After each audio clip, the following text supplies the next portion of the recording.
2024 లేదా 25లో డిగ్రీ లేదా బీటెక్ చదివారా? సాఫ్ట్‌వేర్ జాబ్ కోసం ఎదురు చూస్తున్నారా? అయితే కోడ్ జ్ఞాన్ 100 డేస్ కోర్సులో చేరండి, జాబ్ సాధించండి. నమస్తే, వెల్కమ్ టు సుమన్ టీవీ. నేను మీ యాంకర్ సిరి. రైట్ నో మనతో పాటు ఉన్నారు హైకోర్టు అడ్వకేట్ అలగరి రవీంద్రనాథ్ గారు. ఈ మధ్య కాలంలో ఫార్మ్ ల్యాండ్ అనేవి మనం ఎక్కువగా వింటున్నాం. అండ్ అదే పేరుటగా చాలా మంది కూడా ఆ ల్యాండ్లో ఎర్ర చందనం కావచ్చు, టేక్ చెట్లు పెంచడం అండ్ అలాగే వాటిని అమ్మడం మనం చూస్తూ ఉన్నాం. ఎస్పెషల్లీ ఎవరైనా కూడా తెలియకుండా ఇలాంటి ల్యాండ్ తీసుకుంటే ఎలాంటి చర్యలకి పాల్గొనాల్సిన అవసరం ఉంటుంది? ఇక ముందు ఎవరైనా కూడా ఫార్మ్ ల్యాండ్స్ కొనేటప్పుడు కావచ్చు, గుంటల్లో ల్యాండ్ తీసుకునేటప్పుడు ఎలాంటి జాగ్రత్తలు పాటించాలి? అసలు ఇది కరెక్టేనా? వీటికి సంబంధించి క్లారిటీ ఇవ్వడానికి అలగరి రవీంద్రనాథ్ గారు ఉన్నారు, అడిగి తెలుసుకుందాం. నమస్కారం సార్. నమస్తే అండి శ్రీ గారు. ఫార్మ్ ల్యాండ్ పేరిట అక్కడ ఎర్రచందనం కావచ్చు, టేక్ చెట్లు పెంచడం మనం వింటూ ఉన్నాం. అలాంటి ల్యాండ్ తీసుకోవడం ఎంతవరకు కరెక్ట్ అంటారు? అండ్ దాంతో పాటు ఒక ల్యాండ్ మనం కొనేటప్పుడు గుంటల్లో కావచ్చు, ఫార్మ్ ల్యాండ్ అయినా మనం తీసుకునేటప్పుడు ఎలాంటి జాగ్రత్తలు పాటించాలి? 2020 తర్వాత సిరిగారు హైదరాబాద్ రియల్ ఎస్టేట్, హైదరాబాద్ చుట్టుపక్కల సుమారు 100 కిలోమీటర్ల పరిధిలో ఈ ఫార్మ్ ల్యాండ్ వెంచర్స్ అని ఇటీవల కాలంలో చాలా ఎక్కువగా పెరిగిపోయాయి. ఒకప్పుడు రెసిడెన్షియల్ ప్లాట్స్ వేసేవారు. ఆ రెసిడెన్షియల్ ప్లాట్స్ని రిజిస్ట్రేషన్ చేసుకోవడం, చక్కగా ఆ యొక్క డాక్యుమెంట్స్ పెట్టుకోవడం జరిగేది. కానీ 2020 కరోనా తర్వాత చాలా వరకు, అంటే ఒక అటు ఇటుగా ఒక సంవత్సరం ముందు వెనక నేను చెప్తున్నాను, ఒకేసారి ఉధృతంగా పెరిగాయి. దీనికి కారణాలు అనేకంగా చెప్పుకుంటాం మనం. ఫార్మ్ ల్యాండ్స్ ఎందుకు వేశారు, ఎందుకు వేస్తున్నారని. అంటే ప్రత్యేకించి ఏం చేస్తున్నారంటే ఈ హెచ్ఎండిఏ ఫీజెస్ కావచ్చు, డిటిసిపి ఫీజులు చాలా ఎక్కువ అవడం, గవర్నమెంట్ ఛార్జెస్, డెవలప్మెంట్ ఛార్జెస్ అని అదని ఇదని చాలా కాస్ట్ పెరిగిన తర్వాత ఓపెన్ ప్లాట్స్ వెంచర్ చేసిన తర్వాత వాటిలో ప్లాట్లు కొనుక్కోవడం అనేది చాలా ఇబ్బందిగా పెరిగిన పరిస్థితి.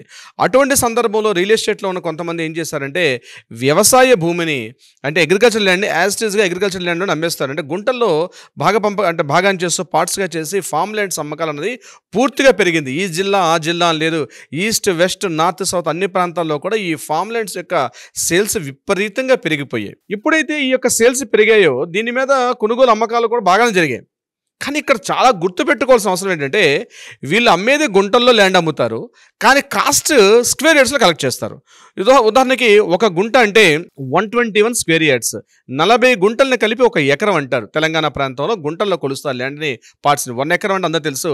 ఎకరం కన్నా తక్కువ చెప్పాలంటే గుంటల్లో చెప్తారు. తెలంగాణ ప్రాంతం ఎంటైర్ టోటల్ తెలంగాణ అంతటిని కూడా అక్కడ వాళ్ళు చెప్పేటప్పుడు 40 గుంటల్ని ఒక ఎకరంగా చెప్పుకునే సందర్భంలో ఒక్కొక్క గుంట ల్యాండ్కి దాన్ని ఏం చేస్తారు, ఒక గుంట అంటే 121 స్క్వేర్ యార్డ్స్ వస్తుంది. 121 స్క్వేర్ యార్డ్స్ చూపించేటప్పుడు ఏమంటారంటే 2 గుంటల భూమని, 3 గుంటల భూమని చెప్పి, బట్ కాస్ట్ కలెక్ట్ చేసేటప్పుడు గజాల్లో ల్యాండ్ కలెక్ట్ చేస్తారు, రిజిస్ట్రేషన్ చేసేటప్పుడు గుంటల్లో రిజిస్ట్రేషన్ చేసేస్తున్నారు. ఇక్కడే అసలు సమస్య వస్తుంది. కొంతమంది ఏం చేస్తున్నారు, మరి కాస్త తెలియని పనులు ఏం చేస్తున్నారంటే 1 గుంట 2 గుంటల స్థలాల్లో ఈ ఎర్రచందనం మొక్కలని, టేకు చెట్లు అని చెప్పి కొత్తగా మీకు ఇన్కమ్ ఎక్కువగా వస్తుంది, 5 ఏళ్ల పాటు మీరు కంటిన్యూగా కొనుక్కుంటూ పండి, అక్కడ మీ స్థలంలో మేమే ఎర్రచందనం పెంచుతున్నాం, టేకు చెట్లు పెంచుతున్నాం, అవి 10 ఏళ్ల తర్వాత కట్ చేస్తే ఇన్ని కోట్ల రూపాయల లాభం వస్తుంది, అన్ని కోట్ల రూపాయల లాభం వస్తుందని చెప్పి ఒక రకరకాల లెక్కలను చూపిస్తూ మంచి అందమైన బ్రోషర్లో కలర్ఫుల్ బ్రోషర్స్ చేసి కూడా ప్రచారం చేస్తూ ఉంటారు.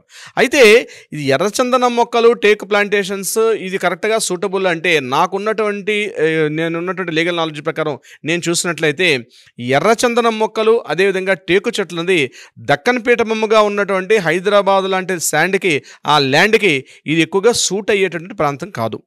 ఎర్రచందనం మొక్కలంటే కేవలం శేషాచలం అడవుల్లోని, అంటే చిత్తూరు, కడప, కర్నూలు ఆ ప్రాంతాలు, కర్నూలు కూడా కాదండి, ఇంకా క్లియర్గా చెప్పాలంటే చిత్తూరు, కడప ఈ 2 జిల్లాల్లో మాత్రమే ఎర్రచందనం ఉంటుంది. కాస్త వీలైతే మీరు పుష్ప సినిమాలో కూడా ఒక డైలాగ్ చెప్తాడు, ప్రపంచంలో ఎక్కడ పండినటువంటి, ఎక్కడ కూడా డెవలప్ కానటువంటి ఎర్రచందనం మొక్కల మీద సినిమా అంతా కూడా ఉంటుంది.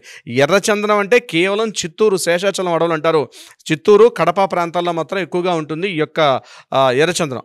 అంటే అక్కడ ల్యాండ్ మాత్రమే, అక్కడ ఉన్న వెదర్, అక్కడ ఉన్న టెంపరేచర్, అక్కడ ఉన్నటువంటి శాండ్ మాత్రమే సూట్ అవుతుంది ఈ ఎర్రచందనం మొక్కలకి. మిగిలిన ప్రాంతాల్లో పెద్దగా సూట్ కాదు. ఎస్పెషల్లీ దక్కనపేట భూములు లాంటి, హైదరాబాద్ లాంటి ప్రాంతాల్లో మాత్రం ఎర్రచందనం మొక్కల పెంపకం చాలా కష్టం. ఒకవేళ పెరిగినా అక్కడ శేషాచలం కొండలో పెరిగినంత క్వాలిటీ మొక్కలు అయితే పెరిగే అవకాశం చాలా తక్కువ. ఉదాహరణకి నేను చెప్తాను చూడండి, ఇప్పుడు యాపిల్ ఉంది. యాపిల్ మనం ఇప్పటికైనా మనం సిమ్లా, హిమాచల్ ప్రదేశ్ ఆ ప్రాంతం నుంచి మనం కొనుక్కోవాలి తప్పించి నేను యాపిల్ యొక్క ప్లాంట్ నేను ఇక్కడ తీసుకొచ్చి హైదరాబాద్లో పండిస్తాను, లేకపోతే నల్గొండలో పండిస్తాను, లేకపోతే నేను మిగిలిన జిల్లాలో పండిస్తాను అంటే కుదరని పని. యాపిల్ ఎక్కడ పండుగంటే దానికి ఉన్నటువంటి weather condition only Himachal Pradesh లాంటి ప్రాంతాల్లో, సిమ్లా, హిమాచల్ ప్రదేశ్, ఉత్తరాఖండ్ ఈ ప్రాంతాల్లో మాత్రమే యాపిల్ ఎట్లయితే పండుతుందో ఎర్రచందనం ప్లాంట్ అని కూడా ఓన్లీ ప్రత్యేకించి కొన్ని ప్రాంతాల్లో మాత్రమే, ఎస్పెషల్ అందులో కూడా క్వాలిటీ చెప్పాలంటే ఈ శేషాచలం కొండల్లో మాత్రమే. అయితే ఇప్పుడు ఏం చేస్తున్నారంటే లేదు అటువంటి ప్లాంట్స్ ఇక్కడ కూడా మనం గ్రో చేద్దాం ఉద్దేశంతో ఎర్రచందనం మొక్కలు వస్తాయని, అదేవిధంగా మలబార్స్ చేస్తామని చెప్పి, నీమ్ ప్లాంట్స్ అని కొన్ని రకాల అది యొక్క సైజుని బట్టి కాస్ట్ ఉంటుందని చెప్పి రకరకాలుగా చేస్తాను. నేను ఒకటే అంటాను, మన ప్రాంతంలో ఎర్రచందనం మీద పెట్టుబడి మంచిది, టేకు చెట్ల మీద మంచిది అని చెప్పి పెడతారు. కానీ ఇక్కడ మీకు ప్రాపర్గా, నేను లీగల్గా చెప్తున్నాను, ప్రాపర్ డాక్యుమెంటేషన్ మాత్రం మీకు ఉండదు. మీకు గజాల్లో తీసుకొని గుంటలో రిజిస్ట్రేషన్ చేసిన రెవెన్యూ రికార్డ్స్లో మాత్రం మీ పేరు మాత్రం నమోదయ్యే అవకాశం ఉండదు. ఇది గుర్తుపెట్టుకోవాలి ప్రతి ఒక్కరు కూడా. ఎందుకంటే వ్యవసాయ భూమిగా ల్యాండ్ రిజిస్ట్రేషన్ చేసుకోవడం వేరు, రెవెన్యూ రికార్డ్స్లో ఆ యొక్క మ్యూటేషన్ చేసుకునేటప్పుడు 2 గంటలు, 1 గుంట, 3 గుంటలు, 4 గుంటల ల్యాండ్కి ఎట్టి పరిస్థితుల్లో కూడా రెవెన్యూ రికార్డ్స్లో ఉండదు. ఎప్పుడైతే నేమ్ రెవెన్యూ రికార్డ్స్లో ఉండదో, ఫ్యూచర్లో ఆయా ప్రాంతాల్లో ఒక హౌస్ కన్స్ట్రక్షన్ చేసుకోవాలనుకున్నా, ఒక కమర్షియల్ ఏదైనా బిల్డింగ్ తీసుకోవాలంటే కూడా చాలా ప్రాబ్లమేటిక్గా ఉంటుంది. తర్వాత అక్కడ హెచ్ఎండి అనుమతులు కానీ, డిస్ట్రిక్ట్లో అయితే డిటిసిపి అనుమతులు కూడా పెద్దగా వచ్చే అవకాశం కూడా ఉండదు.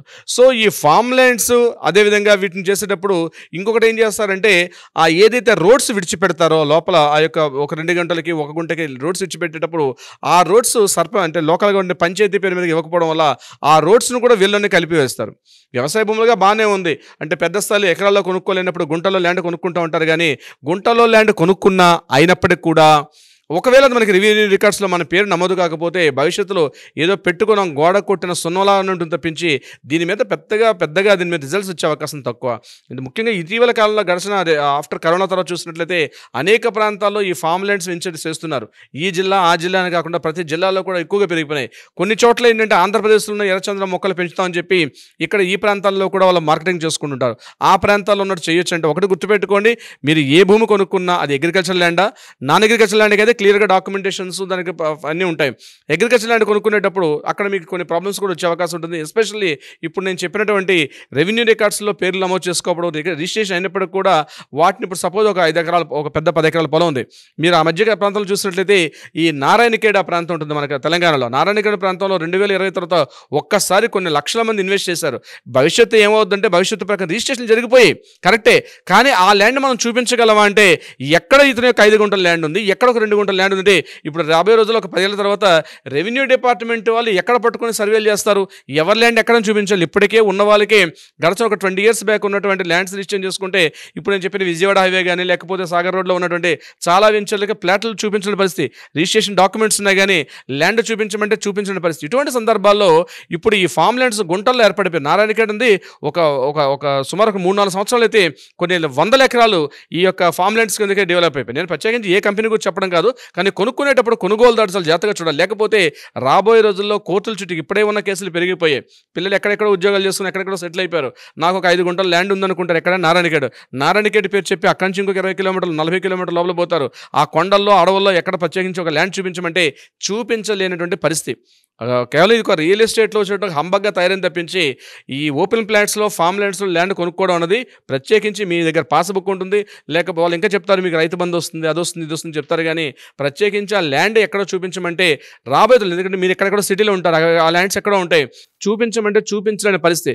సో నేను చెప్పేది తస్మాత్ జాగ్రత్త, ఫామ్ ల్యాండ్స్లో ఇన్వెస్ట్మెంట్ చేసుకునేటప్పుడు be careful my dear friends. అంటే ఎలా సార్, ఎవరైనా కూడా మీరు అన్నట్టుగానే ఇంకా కూడా ఫామ్ ల్యాండ్లో కనుక ల్యాండ్ తీసుకోవాలి అన్న ఆలోచనతో ఉన్నవాళ్ళు, లేదు అంటే ఆల్రెడీ తీసుకుని ఈ ప్రాబ్లం ఫేస్ చేస్తున్న వాళ్ళు ఎవరైనా కూడా అప్రోచ్ అవ్వాలి అంటే ఎలా ఉంటుంది సార్?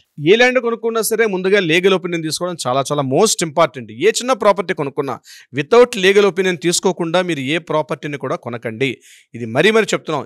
అనేక ప్రాబ్లమ్స్కి prevention is the better than cure అన్నట్టుగా ఏ ప్రాపర్టీకైనా బిఫోర్ ఒక లీగల్ ఒపీనియన్ తీసుకోవాలి. మీరు ఎకరాల్లో కొనుక్కున్నావా, గజాల్లో కొనుక్కున్నావా, ఇటువంటి కమర్షియల్ ప్రాపర్టీయా లేకపోతే డొమెస్టిక్ ప్రాపర్టీ ఏదైనా సరే బిఫోర్ ప్రాపర్ డాక్యుమెంటేషన్స్ అని చెక్ చేసుకోవడం బెటర్. డాక్యుమెంటేషన్స్ ప్రకారం దాని తగ్గట్టుగా రిజిస్ట్రేషన్ చేసుకుంటే బాగుంటుంది. సో దీనికి సంబంధించి ఎవరికైనా ఏ అనుమానం ఉంటే కింద స్క్రోల్ తో మనకి కాంటాక్ట్ చేయండి. తప్పనిసరిగా మన లీగల్ టీం మీకు అప్రోచ్ అవుతారు, మీకు సలహా సంప్రదింపులు ఇచ్చే ప్రయత్నం చేస్తారు. అదీ కాకుండా కోర్టులో ఏదైనా వివాదం ఉంటే వాటికి కూడా సరైన పరిష్కారం అయితే చూపిస్తారు Siri garu. Thank you sir, thank you so much. Thank you so much Siri garu. So చూసారు కదా, మరి కోర్టుకి సంబంధించిన ఇష్యూ అయినా లేదు అంటే ప్రాపర్టీకి సంబంధించిన ఇష్యూతో మీరు ఫేస్ చేస్తున్నట్లయితే లీగల్ పరంగా మేము ముందుకెళ్ళాలి, మాకు ఒక గైడెన్స్ కావాలి అంటే సింపుల్గా కింద స్క్రోల్ అవుతున్న నెంబర్ని సంప్రదిస్తే అలగరి రవీంద్రనాథ్ గారి టీం మిమ్మల్ని అప్రోచ్ అవ్వడమే కాకుండా ఒక సొల్యూషన్ కూడా మీకు అందించే ప్రయత్నం చేస్తారు. Thank you. సుమన్ టీవీలో మీ పర్సనల్ అండ్ బిజినెస్ ప్రమోషన్స్ కోసం కింది నెంబర్కి కాంటాక్ట్ చేయండి.